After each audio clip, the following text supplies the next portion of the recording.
So let welcome to the Technical University of Moldova Professor Linnros and Professor from the Royal Institute of Technology in Stockholm, Sweden.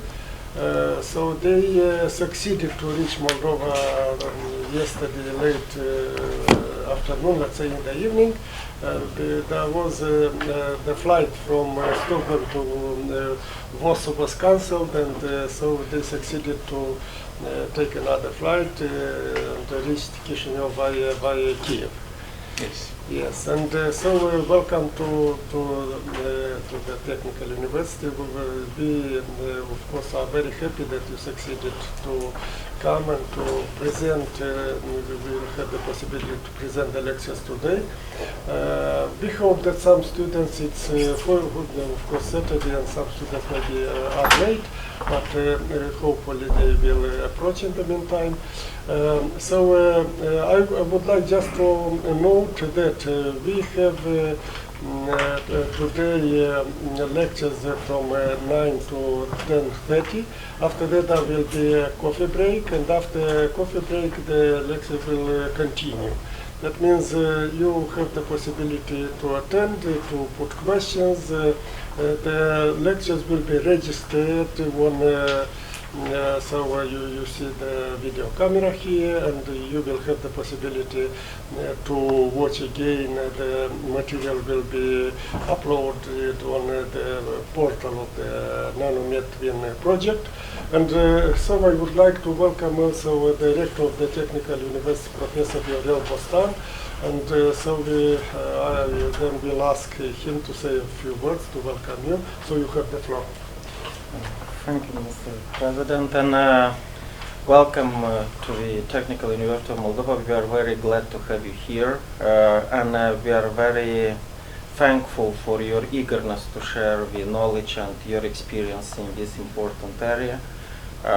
Today, nanotechnologies and biomedicine and general health sciences are very important for humanity, and that's why 12 years ago we started biomedical engineering program here in the university. Of course, it was not done from scratch. We started with some prior knowledge in electronics and in nanotechnology. We have a very valuable group of researchers working here in this domain, and I am sure that in few years the biomedical engineering will also be an area of which we will be proud in terms of research output.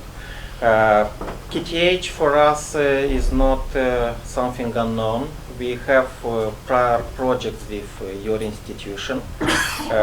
Just the last project we have was in introducing the project-based learning approach in education here. And then we have a very nice collaboration. I myself visited this university a few years ago, and my colleagues went to mobility studies.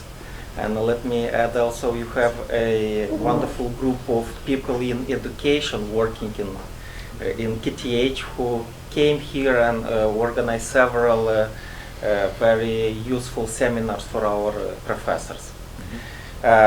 So again, thank you for your support. I'm very glad that students show support, not as much as we expected, but I'm also convinced that we will show up a little bit later. Now Saturday is a weekend in Moldova, and also I'm very glad to see some professors here also, and I'm sure that they will take the information that we will provide, and we will be using this also in their research and in teaching. Again, welcome to Moldova, and thank you very much for this support. Also, I would like to continue this collaboration with your institution and in general with Sweden institutions. You have a very good tradition and a good reputation in the area of sciences and education, and maybe together we will continue with new partnership, new collaborations, and we will exploit these wonderful opportunities. Thank you very much. Thank you, Professor Bostan. So then we will pass to the first lecture, Introduction to Quantum Dots and Single Quantum Dot Spectroscopy. So Professor Jan Linnros, please, you have the floor. Thank you. You can start the lecture. So I'd like to say first, thank you very much for inviting us, and it's a pleasure to be in this NanoMed project, and we're looking forward to have students exchange, and I know Ian has wanted also some collaboration. That doesn't come immediately, so we have to learn each other's what we're doing, and this is one way maybe you will learn what we are doing by these seminars. So we were just told that there will be students here, and so I'd like to ask you first, who are like physics students or microelectronics students? Anyone here? Mm-hmm. And biomedical students? Okay. Mm-hmm. So we simply did like that we put together, we took some of our lectures. So this is a lecture I give in a course that was called Nanoelectronics, but it's called now Quantum Materials and Devices. And it's focused on quantum dots. And the following lecture, after about 1 hour, will be about biosensing, which is a field we have moved into since, I guess, some 10 years back. We started initially, and it's Apurva Dev who is leading that activity now, and we do have like 5 students maybe working on that at the peak. It's some master students and some PhDs. And we're looking forward to one student coming to us from your institute. It's in March, hopefully.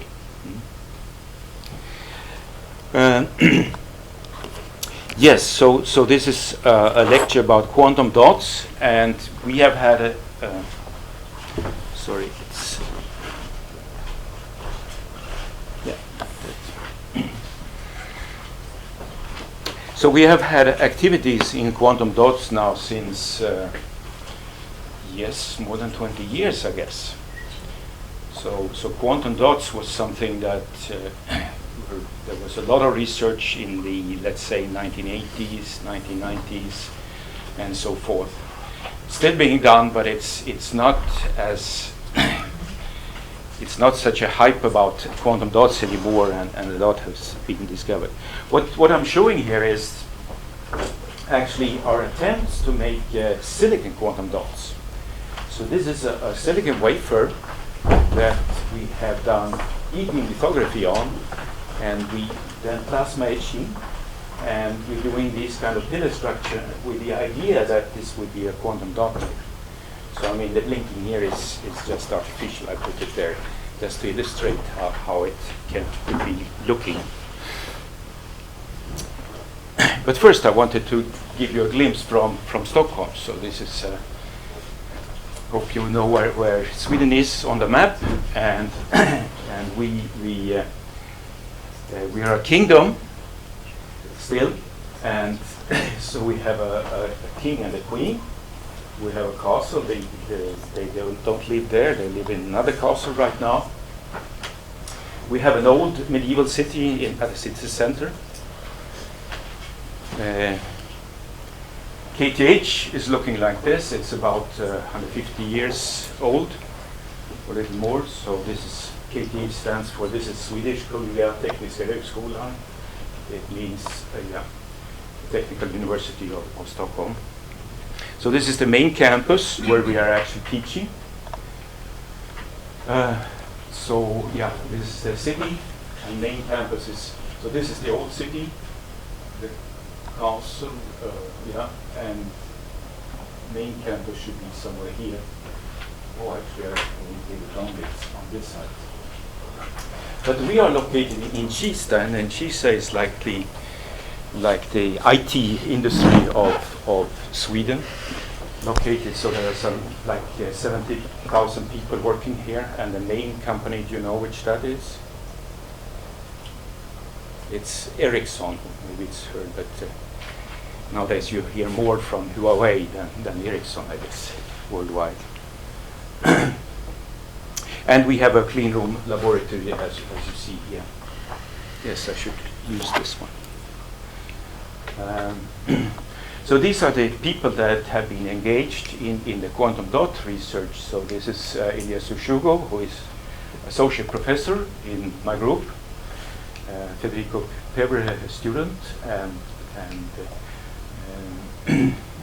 these are students that have been working on that, and these are former students. We have some collaboration in Canada with Professor John Veynaud.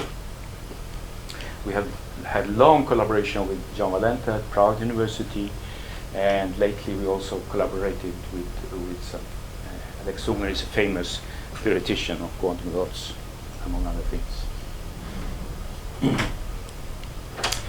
So, I'd like to give, so let's see, how many here know of quantum dots? No problem. So, how many have heard of quantum dots? Okay. Fine. So, I'll tell you what a quantum dot is in a moment. It's a small semiconductor, very small, like a few nanometers in size. Anyway, I'll show you some of the theory. I'll show you single dot spectroscopy, which we have developed. So we're trying to look at these small quantum dots and the luminescence they give out. And then we go to silicon quantum dots, which is something we were very interested in and have explored. I'll talk about coupling to environment, some applications. Now this is a very long, I've given this lecture in other scenarios, and I will jump over some slides. So. Yes, so a quantum dot, what is that? Well, this is the electronic structure of an atom on the left-hand side. And we know that in bulk materials, we instead of these discrete energy levels, we have bands of energy levels. And typically, if you have a semiconductor, you have a conduction band and a valence band like that. Now, a quantum dot is so small that actually these levels are discrete here.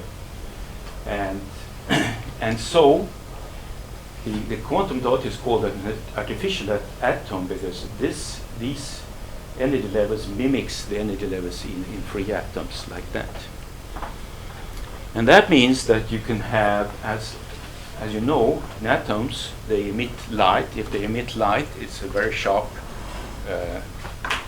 wavelength. And the same can be for a quantum dot because it comes from recombination between discrete energy levels. Whereas in a bulk semiconductor, something like that, you get broadband because you have broad emission because you have broad bands. And one of the famous things from quantum mechanics is the quantum confinement,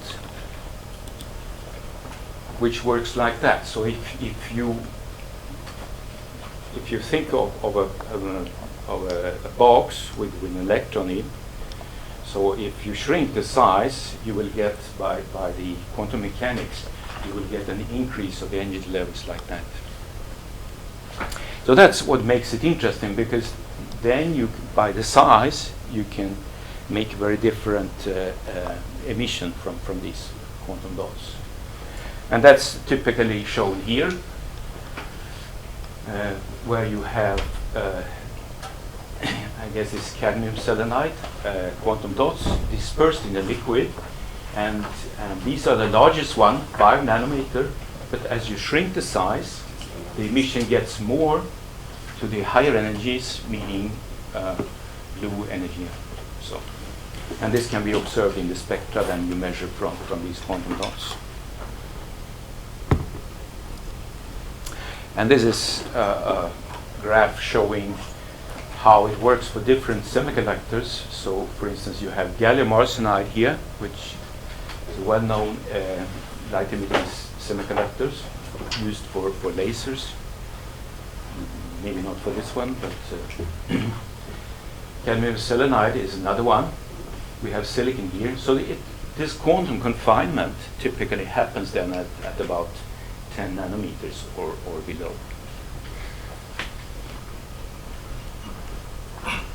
And these quantum dots, they come in many different materials and the way you grow them. So here are some images. Indium phosphide quantum dots, cadmium sulfide, germanium, gallium arsenide. One can also grow quantum dots by epitaxy, and typically how one does is you take a gallium arsenide substrate, you put something which doesn't match epitaxially like indium arsenide, it has a lattice mismatch, and so the first layers are epitaxial, but then it prefers to make small island rows, and they look like this, and that way you can make indium arsenide quantum dots. How about silicon? Actually, Tighineanu then in 1990 discovered that even silicon can have quantum dots. And what he did was he etched silicon porous by hydrofluoric etching. And what he does here is he holds a silicon wafer that has been etched, and this is a UV lamp, so he shines UV light, and that excites them in these quantum dots. It excites electron hole pairs that recombine, give out photons. So this is a TEM image showing that how this porous structure actually looks like. Anyone heard of porous silicon before? This was sort of, yes, discovered in 1990. There was a huge interest in that, and many groups went into this, and because the idea was, of course, can you make silicon like a light emitter? Can you make a laser out of a silicon wafer? So you could combine optics with electronics. So that was the big hope. But then it has faded, and now there are very few groups working on it. Instead, many have come to the perovskite quantum dots. And those are very interesting. These are spectra from those. It's perovskites is an organometallic compound where these things stand for different species. The X is a bromine, but there is something here which is lead. So this is not a very good material for environmental purposes, of course, because it has lead. But the interest is still because they recently have made solar cells with very high efficiency, like almost 20%. So the research started like 10 years ago, one can say, on the perovskites, and it has boomed very quickly. One can also make quantum dots then which are very efficient. But it's a very unstable material, so it's hard to make devices out from it.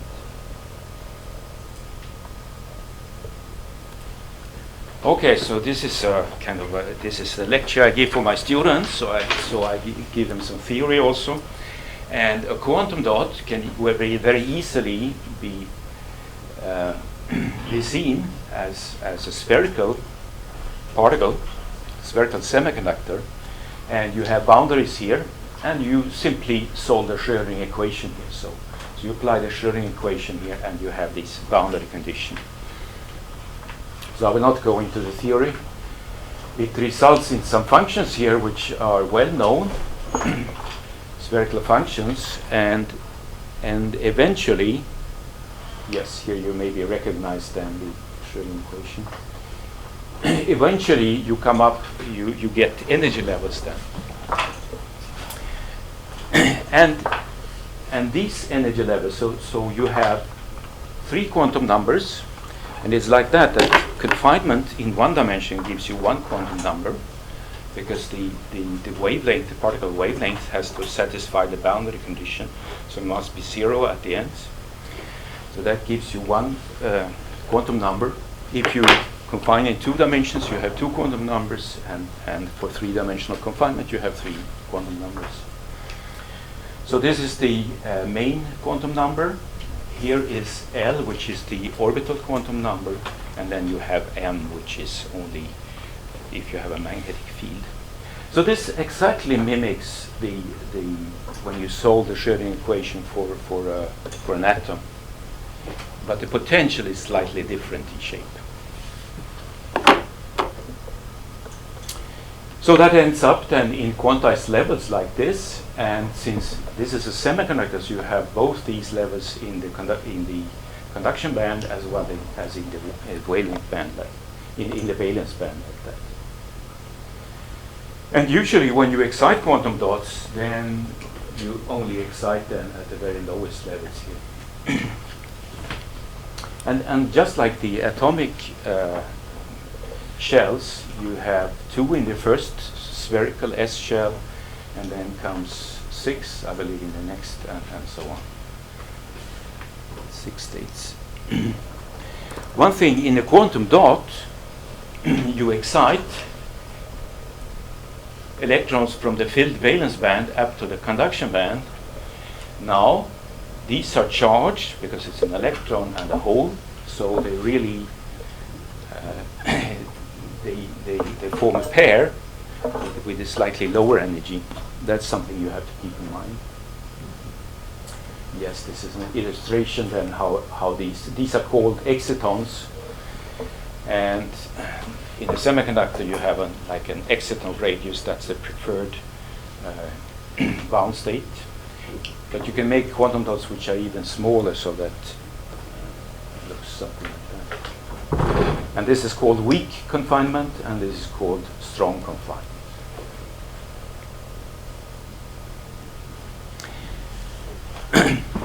Making quantum dots, there are a lot of things you have to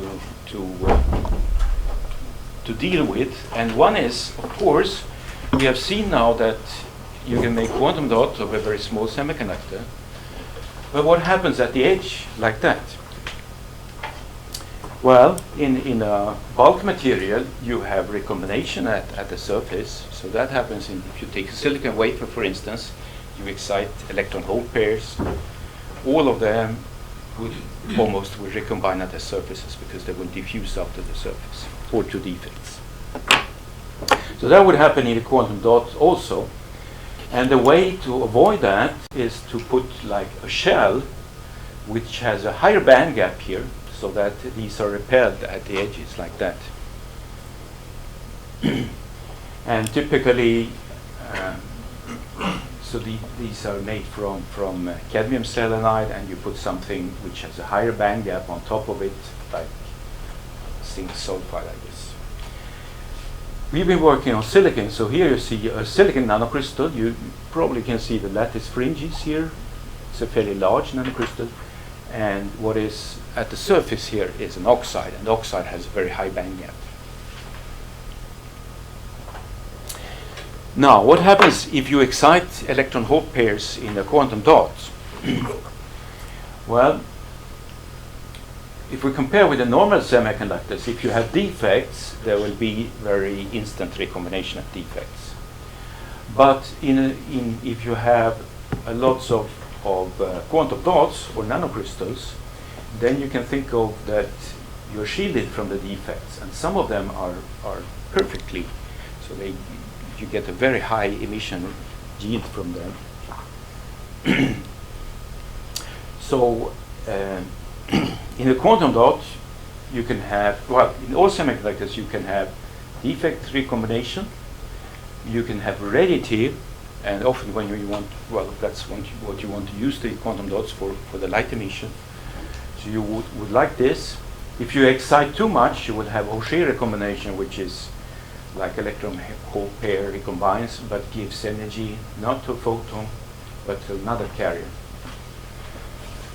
And in a quantum dot, you can actually avoid these things because you can have super pure quantum dots, nanocrystals, and you can avoid this by not exciting too high. So the radiative recombination can be very efficient. Single dots, and because of the quantum confinement, then you will get different energy levels. So that gives you a very wide spectrum when you do spectroscopy of these nanocrystals. So to extract some of the physics, you would like to measure on a single quantum dot, which is not easy because this is something which is like 3-5 nanometer big. One thing you can do is, of course, and what we do, we try to make samples that have very few quantum dots, so they are very far apart, and then you can put them in a microscope and you can look at individual quantum dot, the emission from individual quantum dots. There are other techniques to if you have, and there are also down here you can look with near field microscopy and so on. But let's skip that for the moment. So in the 1990s, this was explored, and these are data from MIT, the first group that showed single dot spectroscopy of quantum dots. And the technique came actually from single dot spectroscopy of fluorophores and yes, from biology. So here are some dispersed quantum dots of cadmium selenide in a polymer, and you see the emission from individual ones here from a microscope. If you do spectroscopy at low temperature, you can see that they are really very sharp lines, and that's almost like atomic emission, and what I showed you in the beginning, because they have very sharp quantized states. Now if you look at several of them, they have slightly different spectra because they are of course not the same size. Here's our system for measuring now single dot spectroscopy. So it's an inverted microscope here. We have the sample here, and it's excited from lasers from this side, and we look at the emission from the dots coming out here. We go into a spectrometer, and it comes to a cooled CCD camera here. And here's a little movie from our lab. Haha, we have no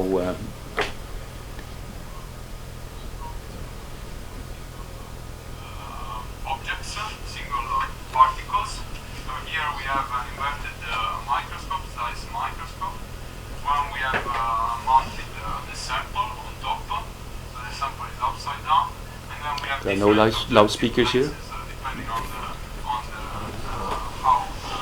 how much we want to zoom in. It doesn't matter maybe. Then we have mounted also an avalanche photovoltaic. So no, I'll probably just tell you this will be fast. So. On the back of the microscope we have two lasers. So he's showing the. Excite the sample either through the lens or. He's explaining this is the microscope. Of course we don't see anything because the laser is off. But if we switch on the laser, so we start And exciting then here's the nanocrystal, computer, the image we take from the CCD camera then. of single nanocrystal. So Federico used to be a PhD student. He's now at the company, and what you see here is images then from a sample, and I guess this is about 100 micron in size, and you see the silicon quantum dots there. that emits.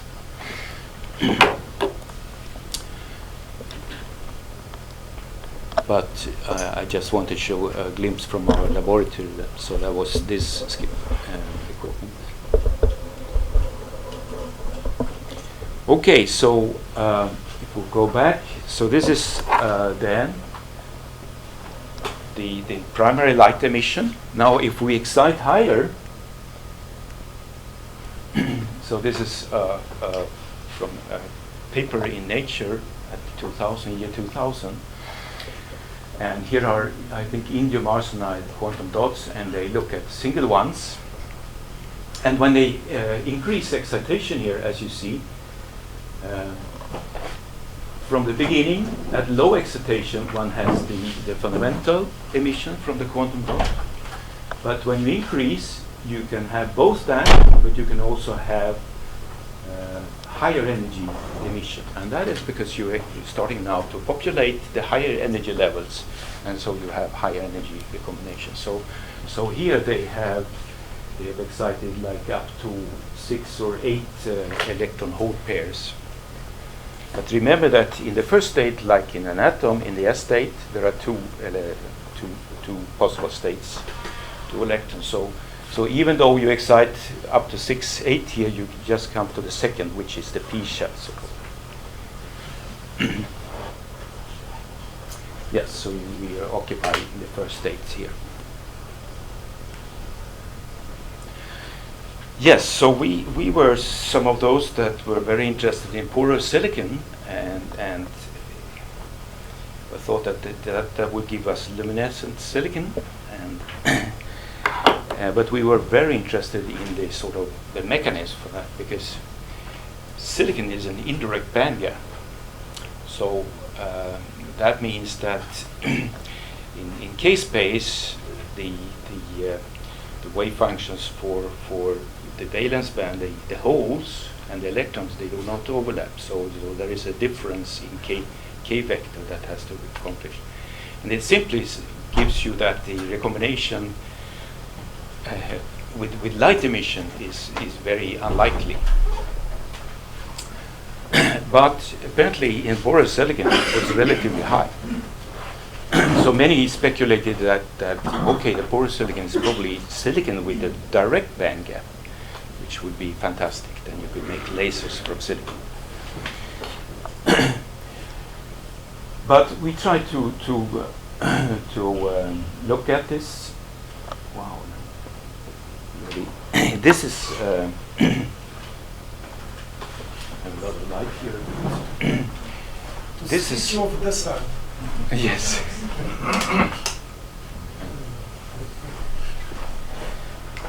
What you see here is actually cadmium selenide quantum dots dispersed in a liquid. But here is a wafer that we made porous, so it's porous silicon. And it's all excited by a UV lamp.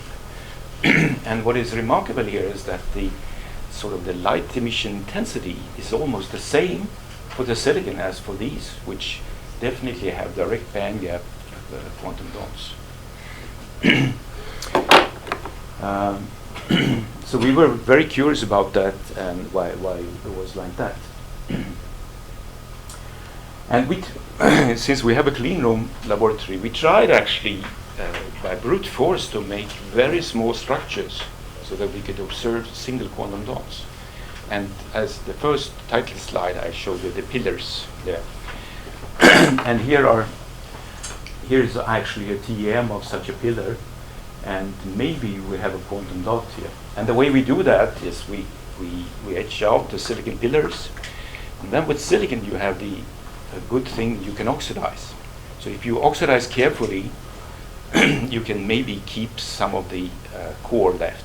If you oxidize at a high temperature, everything will be oxide, these pillars. So we were oxidizing at a low temperature, like 900 centigrade. We can also make it by having a very thin film of silicon, and by randomly then you can get quantum dots in this film. Here's an SE image of a pillar, but it's you see the silicon core here, and it's some 20 nanometers, but to get light emission in the visible for silicon, you need to go down really to 5 nanometers or below that. So that was, this one would not luminous, but if you oxidize a little more, you can hopefully get something at the top here which luminesces. And these were spectra from our first successful samples. You see lots of quantum dots here, made by lithography in that way. And here are spectra for some individual quantum dots, and you see it's in the red emission range, and different dots show slightly different spectra because they have different size. Later on, we have managed to do low temperature spectroscopy.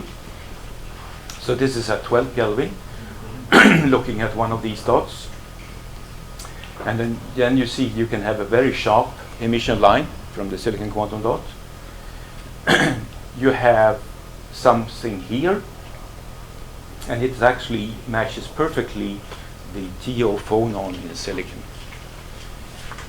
But you have also other peaks here, and we suspect that, yes, this is from many quantum dots. We looked at the TO phonon line, and it exactly coincides with 60 milli electron volts, which is the one for silicon.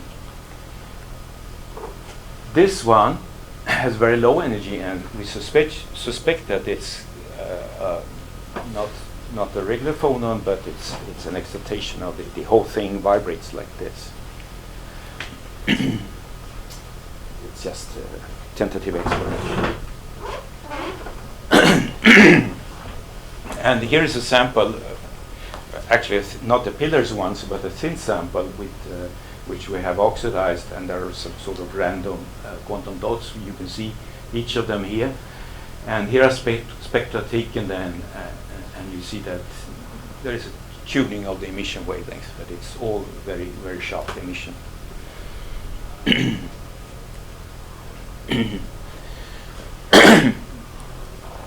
Yes, I was talking about the direct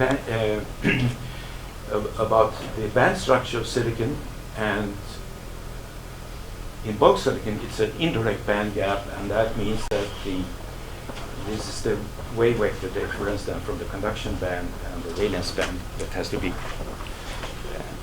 overcome by emission of a phonon. So how come that we have so efficient recombination and light emission from a quantum dot? Well, if you think of a relatively large quantum dot, because of the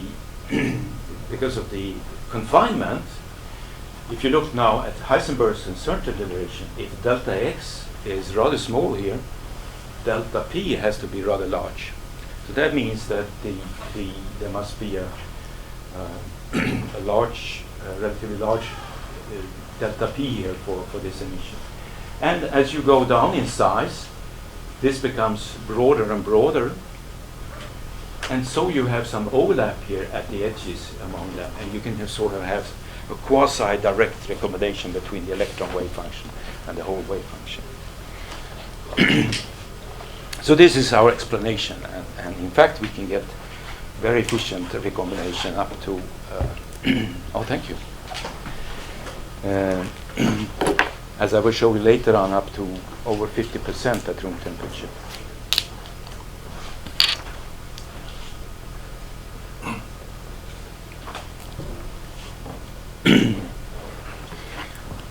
Now, theoreticians, when they calculate for silicon, they come up with a lot of energy levels, so it's not as easy. And that is because there's also some degeneracy because of the band structure of silicon. And this is the way they've calculated. Here are electron wave functions, how they look like, and here are whole wave functions. And if they look at the transitions here and the possibilities, they have calculated some emission spectrum like that for a silicon quantum dot. Very complicated. And we have actually managed to measure the absorption spectrum for single quantum dots. And this is the one which, so this is the emission line, but here we plotted the absorption.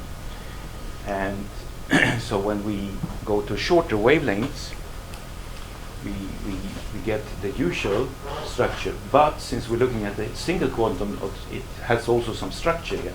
And we can identify some peaks like that. And when we compare that with the theoretical spectrum calculated by the theoreticians, we see that here's our emission line. And indeed this one, 2.4 eV, that should probably be those spectral components, and the next one would be this one, and so on.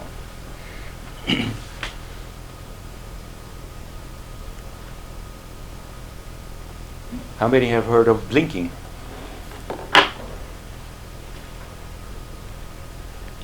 Well, I will show you.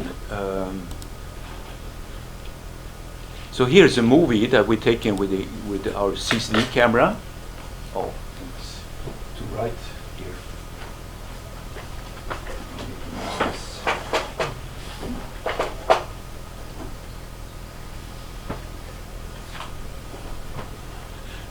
Guess it stopped. Well, hopefully you can see that there's a lot of blinking here. And this is a movie, and each frame, I guess, is 0.1 second accumulation time by the camera. and then we put it together like a movie like this. And if you look at one point in time, it actually flips between a dark state and a bright state like this. And here are measurements that we made for cadmium selenide showing similar things. And these are the PhD students that worked on that. So, and this type of blinking, on-off blinking, is also observed for fluorophores and chromophores or whatever. So it's shown by some nanocrystals, not for all of them, not for all quantum dots. And the simplest theory is the following to explain this. So you have the quantum dot here. You have a light. It's light emission. You're exciting it, and you have the recombination that gives out light. But once in a while, the electron maybe goes out to a trap state. The silicon, we think that this trap state is in the oxide, but it can be also in interface or so. And when it's trapped there, so then you're left with a hole, and then when you excite the next electron-hole pair, you have 3 particles, and that gives you Auger recombination. It's always like that in quantum dots. So it's easier to give the recombination energy than to the leftover particle here, rather than giving out the photon. And that gives you a quenching of the luminescence, basically. And then after some time, it might come back, and then again you restore the light emission from the quantum dot. So that's a simple model for the blinking mechanism. And of course, if you want to make the devices or display from quantum dots, this is a nuisance. It gives you lower emission yield. So here is an interesting blinking sequence that we took on one of these dots. But we don't think that it's luminescing on many levels like that. Instead, we're probably probing at least two dots at the same time. So you can imagine that here are both dots off, that's this state, and here's one is on, here's the other on, and here when they are both on at the same time. So it's just a funny picture. Right, can you see higher excitations Yes, you can, and usually in direct band gap quantum dots, there is a second line arising here. In silicon, we haven't seen that actually. We tried by increasing the excitation, but we still just see one line. If we look at the luminescence over time, then we excite high, we can see that there is some recombination here due to higher excitations. I think I will write. Yes, the quantum dot is very small, so its environment is very important. So I was talking before on, for instance, blinking that happens if you have trap states in the environment. And so, and with quantum dots, you can also, of course, put something which has a higher band gap around it, like oxide. You can also imagine that you satisfy the dangling bonds with hydrogen. You can have organic ligands or some organic micelle. So we've tried a lot of these combinations for our silicon quantum dots. Yes, I'll skip this. And here is one that illustrates this. It's not from our measurements, it's an early measurement for porous silicon. And when you etch porous silicon, so you're left with a nanostructure material that I showed before. And there you have, after the etching, hydrofluoric etching, you're left with that the bonds are passivated with hydrogen. If you heat it, the hydrogen goes away, and then actually the luminescence comes down. Here's the measurements also, the spin density goes up, and that's because you have lots of dangling bonds. If you continue, oxidize, then you will reach a state where you are passivating instead with oxides, and then the luminescence comes back, and the spin density goes down. So of course the environment is very important for these quantum dots. Lately, we have tried, and many groups, actually chemists now, are trying to make silicon quantum dots by chemistry. It's not so easy. With the cadmium selenide, you can simply mix compounds that have cadmium and those that have selenide, selenium, and you mix them in a liquid at maybe 1 to 200 centigrade or so. But for silicon, it's a single compound, so it's not so easy. But there is something which is called HSQ, which is a hydrogen cis-SQ. I cannot tell this material. It's used as an electron beam resist, actually. And it has a surplus of oxygen here, and you can anneal it. And what happens then is you get oxide, but also, since there's too much silicon, the silicon precipitates out, forming nanocrystals like that. And here we have a liquid toluene with different silicon nanocrystals in it. We have also put well, not we, but the chemists have put dodecene, which is a ligand, as the on top of that. And actually, this silicon quantum dots made by that, with dodecene on them, can give very high absolute quantum efficiency. So this is like 50% at room temperature. Very efficient material. Now with other semi-quantum dots, you can reach like 90% or so, perovskite as well. But it's probably not impossible for the silicon to go up to 100%. Here we have a system here in our lab where we can measure it's an integrating sphere, and we can measure the quantum efficiency directly. And here are for some different samples. Yes, I think. Well, it turns out that if we compare our oxide and measure the width of the spectrum, it turns out that thermal oxide is relatively broad.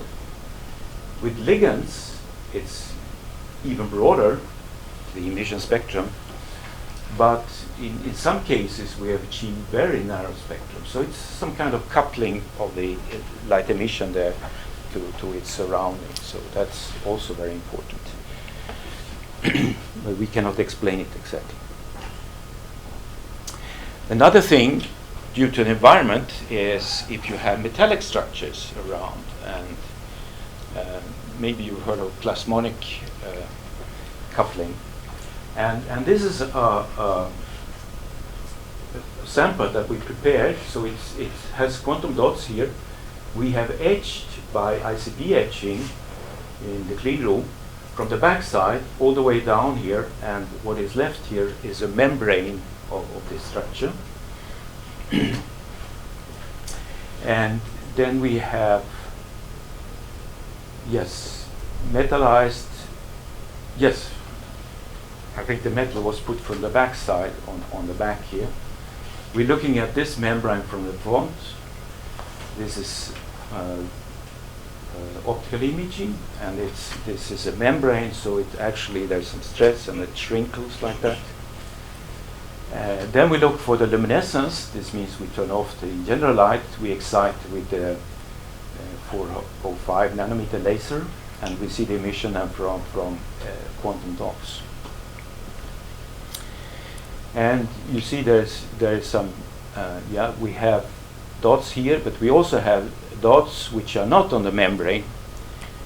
And if we compare those and look for the blinking outside the membrane, you can see the intensity here is something like 2000 here, but here we are on an order of magnitude higher intensity on this metallic membrane. So there's a coupling, plasmonic coupling, and it actually increases the luminescence quite a lot. You see it here from many different quantum dots, and you see it's an order of magnitude increase when there is a metal close to it. Applications. Well, if you're from the biomedical side, there's a lot of fluorescence marking of you can mark proteins or different things, DNA. And one of the problems you have with fluorophores is that when you look for after some time, the luminescence goes away, so it's quenched, the luminescence. But if you use quantum dots, they are very stable and they can be on for a very long time. And our silicon quantum dots, they've been made at 1100 centigrade, most of them. So they're extremely stable, and you can take them out after years and they show exactly the same luminescence. So that's one of the advantages of quantum dots. Well, you've probably seen that there are now quantum dot TV sets, and I think it's from Samsung and those. And the quantum dots are in some layer here, and I think they are used for giving a very precise wavelength, and so you have very nice colors by the quantum dots. But for this application, I don't know if they're using cadmium selenide, which would not be very good from an environmental perspective. It sort of spreads, even though it's fixed there. I mean, when you use it up, it sort of spreads in nature. So the silicon quantum dots would be much better in this case. And since we can have very high efficiencies, like 50% or higher, it could match maybe here. Another application of quantum dots is now quantum cryptography, when you want to transmit by an optical fiber single photons, and a quantum dot is perfect then, because you excite it and you just get, after excitation, you just get one photon out. So lots of groups are working to get maximum coupling out here. And in fact, at KTH we have one group working on that also. Another thing which has come up now of quantum dots is you can make a quantum dot also by electrodes like this. and then such a quantum dot, if you channel electrons to it, it can be used as a qubit if you keep track of the spins. So that's a big some big efforts now to make. Well, one of the ways to make a qubit computer. Groups in Grenoble, for instance, on that. Also, you can go to solid phase by. So this is my colleague Ilya. He has put the silicon quantum dots inside polymers, so you can get the. And actually, these have also very high efficiencies, up to 50% or maybe more. Here's an interesting thing that we're exploring right now. This is a glass wafer. And we put a film of these silicon quantum dots on top, embedded in a polymer, which is probably like 10 microns or so, and there are lots of silicon quantum dots. We've excited this with a UV lamp, and what you see here is a text from behind. So it's transparent. It has the quantum dots. The quantum dot, because of the UV lamp luminescence, but at this angle you see almost no luminescence because all of the luminescence is guided inside the glass, and it comes out at the edges here. So it's like like an optical fiber. And we try now to. He has a project on this, and the idea is to maybe take some of the sun's solar power photons that excite the nanocrystals, and then you get this light emission out, and you can catch that on the sides of these samples. So if you imagine big glass buildings like that, it's quite a considerable area. It's covered with glass. And you can maybe take out, well, the efficiency here is maybe 5% or so, but it's still transparent, so it's like a window. Yes, this is, then we had tried quantum dots in wood, so here's a piece of wood that we put quantum dots in. Yeah, it's not, I think I should stop now. Yes, I've shown you different quantum dots. So there are like quantum dots like in the form of nanocrystals. There are epitaxial quantum dots. There are even silicon quantum dots. And these are direct bandgap material. These are indirect bandgap material.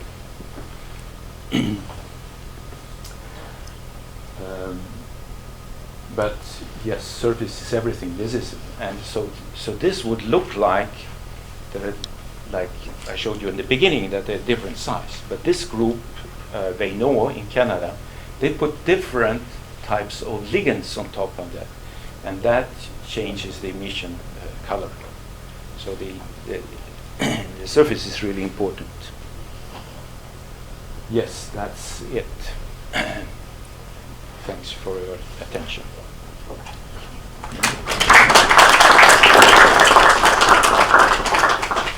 Looks like the sky in the night. Yes. An ordered sky. Yes, yes. That's right, the blinking star, the blinking quantum dots.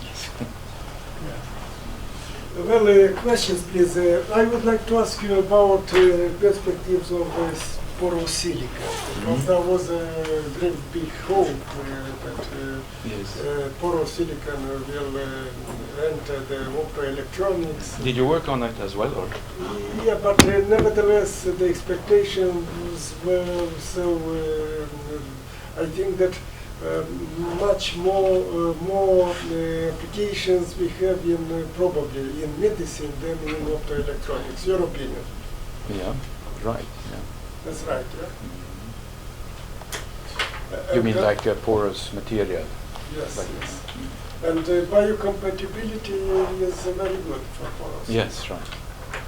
Yes, Tighineanu was the guy who discovered this thing, and he, after a few years, he left his research department and he started a company making use of the porous silicon. And the idea was then to store medicine in the porous silicon skeleton. So, and and the medicine would go out slowly then by diffusion also into your body. And he managed to prove by I think by FDA in America or so that the porous silicon was no problem for your body, and it simply dissolved after a few weeks or something like that. So there was so the silicon was sort of etched by your body.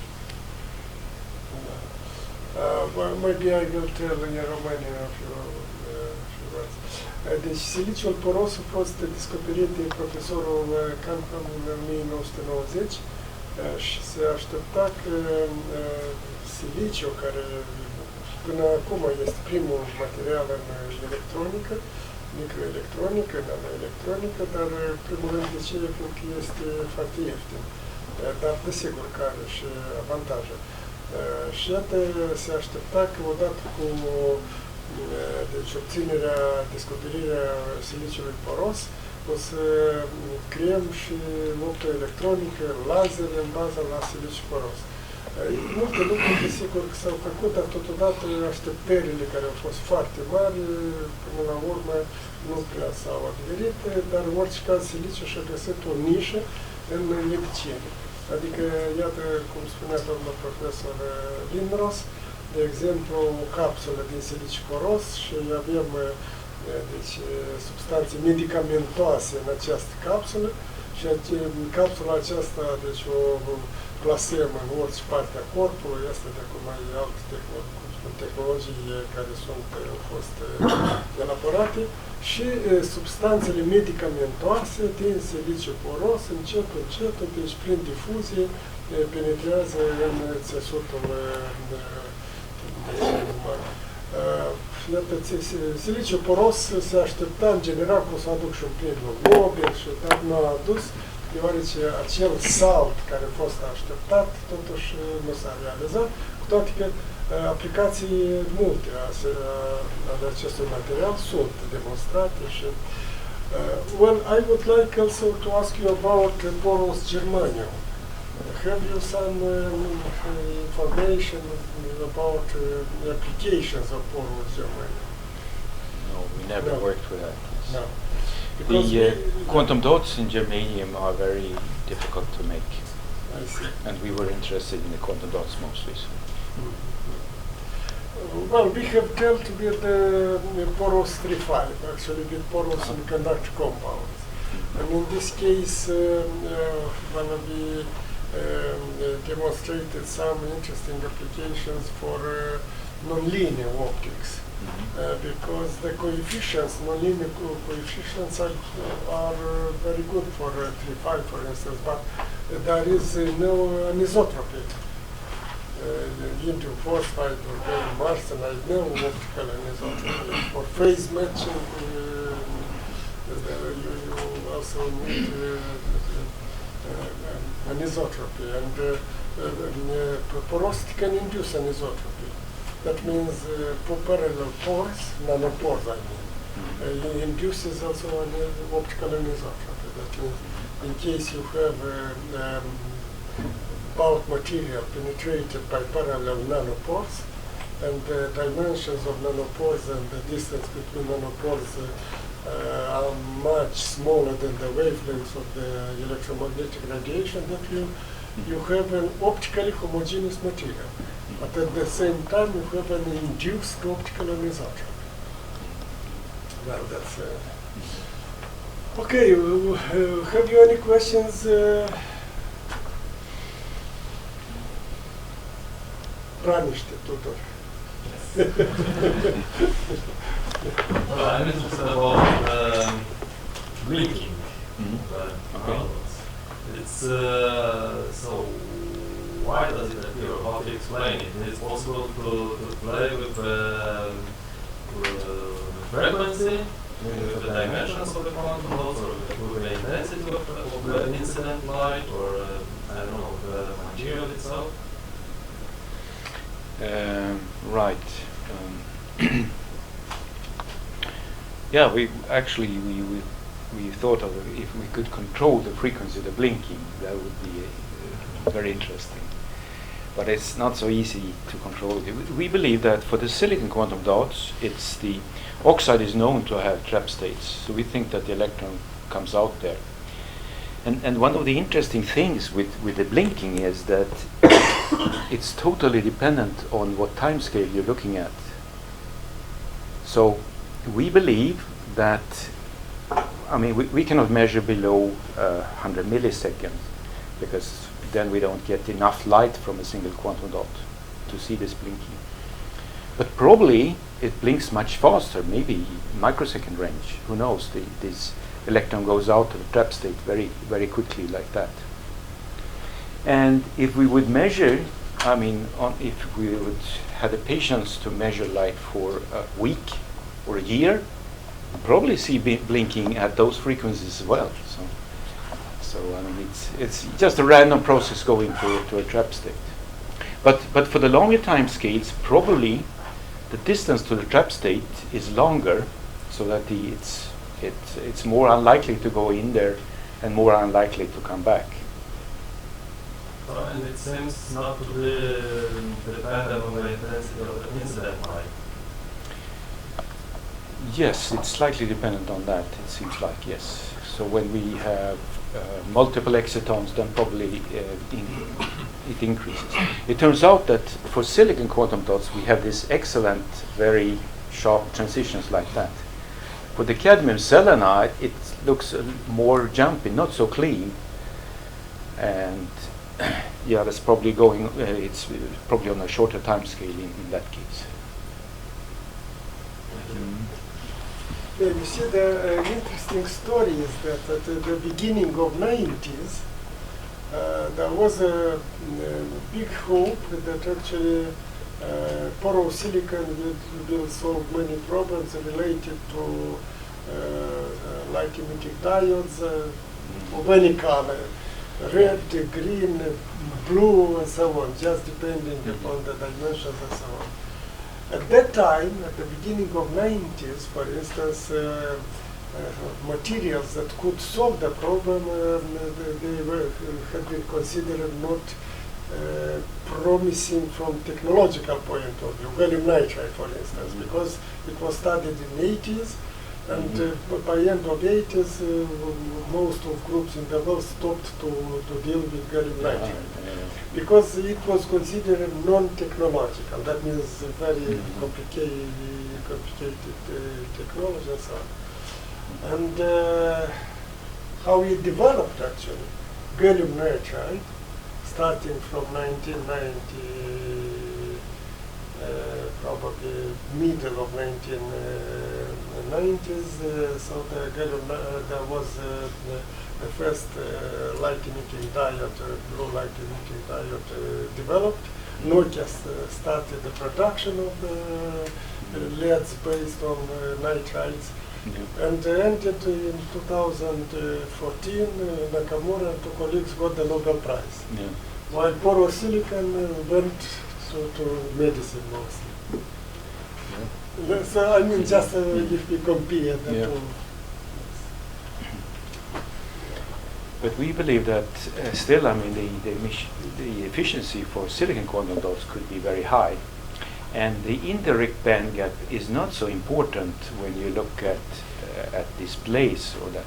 But if you want to make, it's very difficult to make a laser, and the laser would not be that good as 3.5s. Yeah.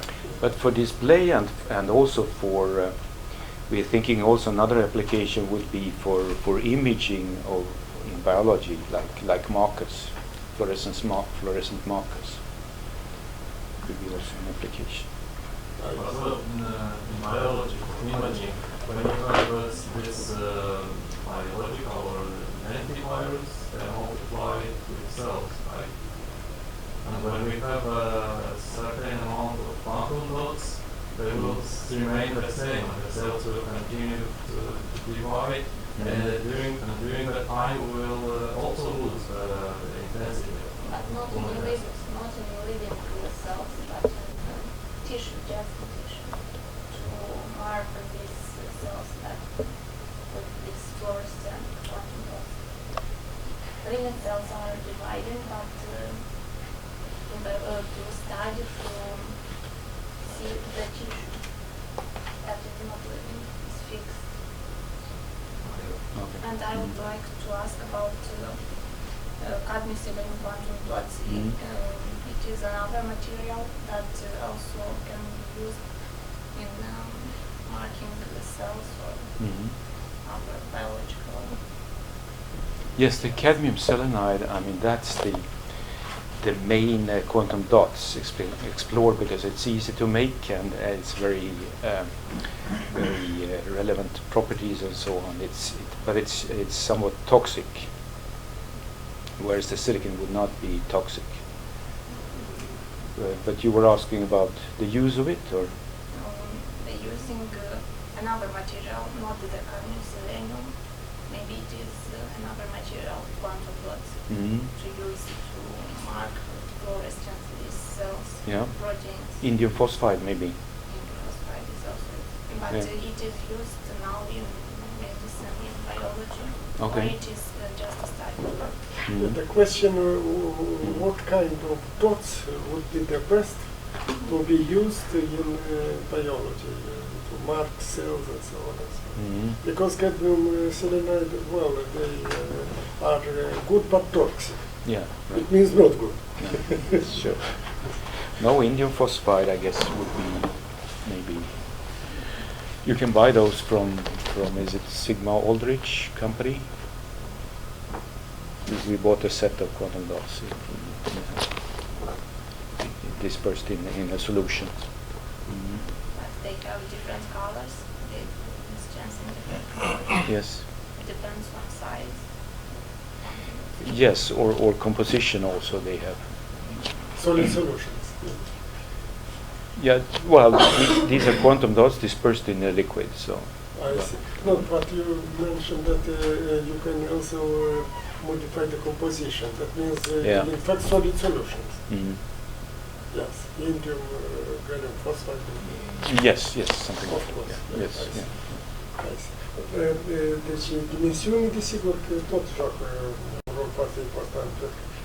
Noi putem să avem același material, aceeași compoziție chimică, dar în funcție de diametru la dota cuantică, noi o să avem emisii diferite lungimi de undă. Sau culoare o să fie diferite, când ne uităm la luminescență, de exemplu. Dar totodată se poate de schimbat și compoziția chimică. Adică, deci, indium fosfor, de exemplu, de banda deci, interzisă este de 1,30 electron volts. Iar dacă o să luăm soluții solide, o să adăugăm a trei elemente, atunci putem să ne ducem și în alte lungimi de undă, adică iarăși o să acoperim spectrul verde, roșu, albastru, în funcție de deci, compoziție și în funcție de diametru total quantities. Well, some other questions, please.